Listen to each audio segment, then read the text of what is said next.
think I retired him after that fight. People don't know is that was a tournament, and I actually had to fight a 30-year-old that had demolished that kid's buddy. And then I had to fight that 30-year-old that night. I was 17 years old, and I demolished that guy too. So that wasn't just me picking on somebody. That kid was older than me too. I was 17, that kid was 19. You witnessed everything from the old days and you're now fighting a main event of the biggest MMA promotion. How was that journey for you? It's life-changing. What can I say? The sport of MMA has given me my life. It really has. It saved my life.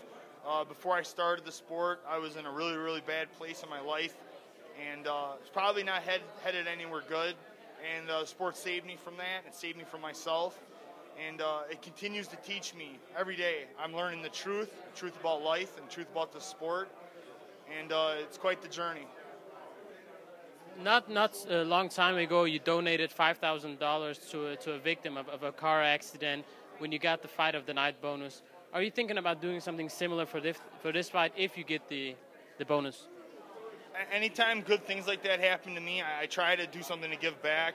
I also try to be, I try not to promote it. Kenosha News did that article about me helping that kid out.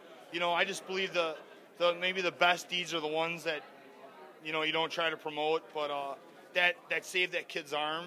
So it is, you know, I was proud of that I was able to help, you know, basically change his life. Who knows what that kid will go on to do with his arm someday. So I only hope that it's positives, and you know, that's part of my journey with the sport is just remembering to give back. Do you still think there's too much focus on the negative things from the media and whatnot? I do. I think the sport is life-changing, and there's so many positives to it. And I think, yeah, the sport gets caught up in too much drama and too much of the nonsense and negativity, too much about I think a lot some of how the champions act. I mean, let's be honest. When you know, are getting pulled over and doing these, you know, going to court and doing these negative things, it's not good for the sport. I think you know, more of us need to step up and do the right things and do some positives, because this is what the sport deserves. Does this fight give you a title shot? People, analysts and fans believe I had a title shot after the last fight, so I'm just here to further strengthen my case. Ultimately, I'm not the one that gets to decide, but I'm here to build my case and make the fans call for it, and hopefully after this fight there's no choice. What do you have to do other than just submitting guys like Josh Barnett and knocking guys out like Alistair Overeem to get that title shot? You obviously maybe should have gotten the title shot after your win against Josh Barnett. It's also a case of time, place, and timing. Just, you know, it's timing.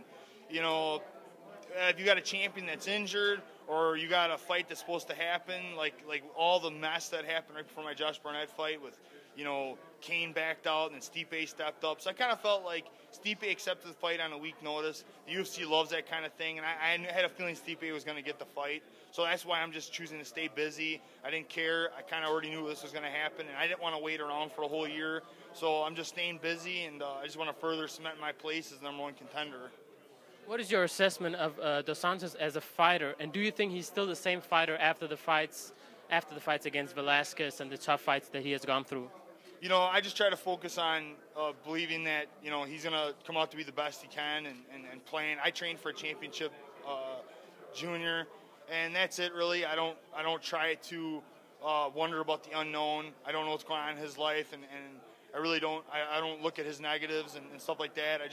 Like I said, I'm just prepared for the best junior that's coming out, and you know, that's what I'm here to beat. How do you go into this fight? Do you have a game plan, or do you just go in and fight? So I'll just say it one more time. My game plan is the same.